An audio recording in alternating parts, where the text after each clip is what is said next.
April May June এই যে শেষ যে প্রান্তিক রয়েছে সেই প্রান্তিকের আসলে রাজস্ব আদায়ের নতুন লক্ষ্যমাত্রা তৈরি করা যায় কিনা সেটা ঠিক করতে হবে। তার কারণ বিষয়টা এমন নয় যে পুরো বছর ধরেই যে একটা লক্ষ্যমাত্রা থাকবে, যে কোনো প্রান্তিকে এটা পরিবর্তন হতে পারে। তো সেটার জন্য আসলে একটা কর্মপরিকল্পনা দরকার। বিশেষ করে এখানে আমি মনে করি যে মাননীয় প্রধানমন্ত্রীর দিক থেকে একটা দিক নির্দেশনা দেওয়া প্রয়োজন এবং সেটা খুব দ্রুত বাস্তবায়ন করতে হবে। ঈদের পরপরই আমাদের আসলে নতুন কৌশলে এই কর আদায়ের পরিকল্পনা তৈরি করতে হবে এবং সেটা অবশ্যই ব্যবসায়ীদের সঙ্গে একটা ইতিবাচক সমন্বয়ের মাধ্যমে যদি এটা করা যায়, আমি মনে করি যে ব্যবসায়ীরাও তো দেশের পরিস্থিতি বোঝেন এবং করটা যদি দিতে হবে সেটা তো সত্যি। তো সুতরাং এখানে কর ফাঁকির যেন সুযোগ না থাকে, করের আওতা যেন বাড়ানো যায়, তো সেটাই চিন্তা করতে হবে। নতুন করে কর আরোপ করা যাবে না, এটা তো সত্যি। তার কারণ হলো যে ব্যবসায়ীরা তো ভালো অবস্থাতে নেই, কিন্তু একই সঙ্গে দেশের যে উন্নয়ন কর্মকাণ্ড, দেশের যে সরকারের খরচ, সেগুলো তো বন্ধ থাকবে না।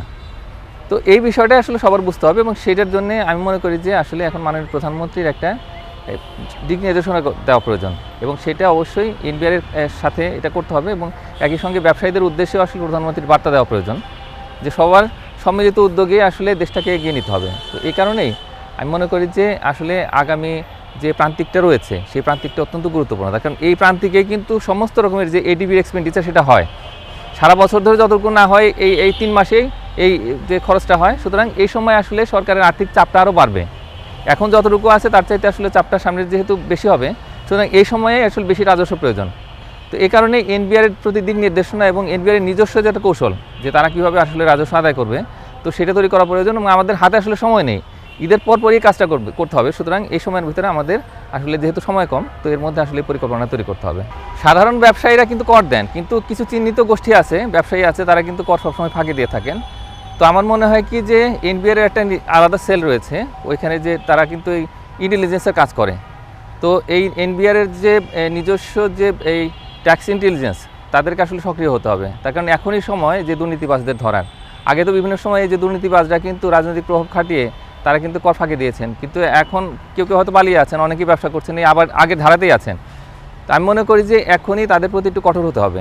যারা এই ফাঁকিবাজ মানে কর দিতে চায় না, তারা বিভিন্ন রকমের তারা কৌশল অবলম্বন করে, তাদের একটু শাস্তির আওতায় নিয়ে আসতে হবে।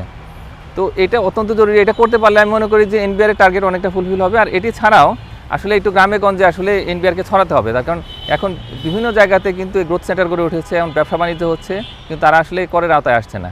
তো তাদেরকে নিয়ে আসতে পারলে আমি মনে করি যে এটা খুব সহজেই সম্ভব। যে টার্গেট যেটা রয়েছে সেটা হয়তো পুরোপুরি ফুলফিল হবে না, কিন্তু তারপরেও কাছাকাছি যাওয়া যাবে। এই যে এখন বিপুল পরিমাণে ঋণের বোঝা আছে, তো এই ঋণটা তো আসলে উত্তরাধিকার সূত্রে পেয়েছে সরকার, সুতরাং এখন তাদেরকে তো আসলে এই বোঝাটা নামাতে হবে। তো খুব বেশি ঋণও করা যাবে না, কিন্তু একই সঙ্গে যদি আমরা এই যারা কর ফাঁকি দেয় তাদেরকে শাস্তির আওতায় নিয়ে আসতে পারি, তাদেরকে কর দিতে বাধ্য করতে পারি, তাহলে এই সরকারের যে ঋণের বোঝা সেটা কিছুটা কমবে। আর এর পাশাপাশি আমাদের অটোমেশনটা খুব ইম্পর্টেন্ট। এখন অটোমেশনের কাজটা খুব দ্রুত করতে হবে। গ্রামে গঞ্জে অনেকেই ভ্যাট দেয় না, তো তাদেরকে যদি আমরা এই ইএফডির মাধ্যমে নিয়ে আসতে পারি এই করের আওতায়, তাহলে সেই ক্ষেত্রে আমি মনে করি যে এই কর আদায়টা অনেকটা সহজ হবে।